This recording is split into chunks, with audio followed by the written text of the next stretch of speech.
भगवान श्री कृष्ण ने जब मोहिनी रूप धारण किया तो उनके सौंदर्य पर 33 करोड़ देवता मोहित हो गए।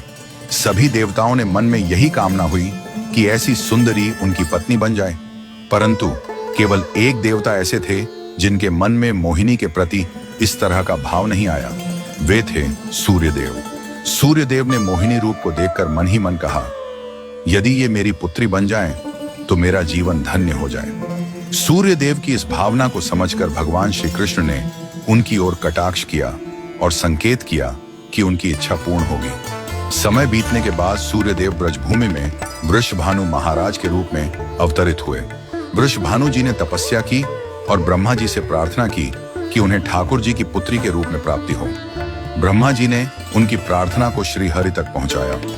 ठाकुर जी ने विचार किया कि वे नंद यशोदा और देवकी वासुदेव के यहाँ पुत्र के रूप में जन्म लेने वाले हैं, लेकिन प्रेम की स्थापना के लिए एक विशेष अवतार लेना होगा।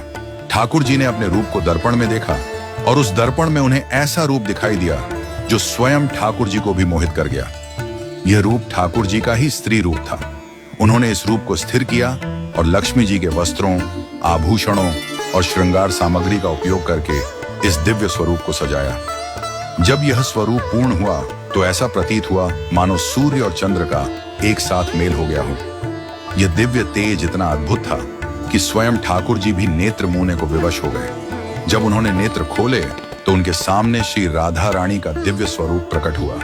श्री राधा के प्राकट्य का समय सुबह 4 बजे का था, जो ब्रह्म मुहूर्त का समय है। भगवान के अन्य अवतारों का प्राकट्य दोपहर 12 बजे या रात्रि 12 बजे होता है, परंतु राधा रानी का जन्म ब्रह्म मुहूर्त में हुआ, जो नए दिन की शुरुआत का प्रतीक है।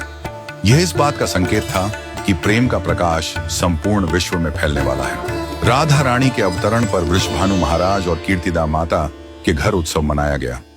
सभी गोप गोपियां ब्रजवासी आनंद में झूम उठे, लेकिन एक अद्भुत घटना ने सबको चकित कर दिया। राधा रानी अपनी आंखें नहीं खोल रही थीं। वृषभानु महाराज और माता कीर्तिदा इस बात को लेकर चिंतित हो गए। कई साधु संत और विद्वान उनके दर्शन करने आए, लेकिन किसी के भी प्रयास से राधा रानी ने अपनी आंखें नहीं खोली। तभी देवताओं के आग्रह पर नारद मुनि वहां आए।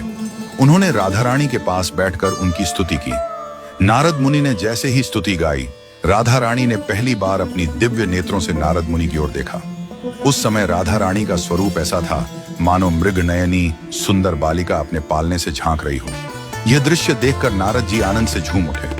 उन्होंने अपनी वीणा और करताल बजाकर कीर्तन प्रारंभ कर दिया और गाने लगे, जय राधे जय वृंदावन वासिनी। वृषभानु महाराज यह अद्भुत दृश्य देखकर भाव विभोर हो गए। उन्होंने राधा रानी को प्रणाम किया और स्वयं को धन्य माना। उन्होंने अनुभव किया कि उनकी पुत्री कोई साधारण बालिका नहीं, बल्कि साक्षात देवी है। इस प्रकार श्री राधा का अवतरण प्रेम की स्थापना के लिए हुआ।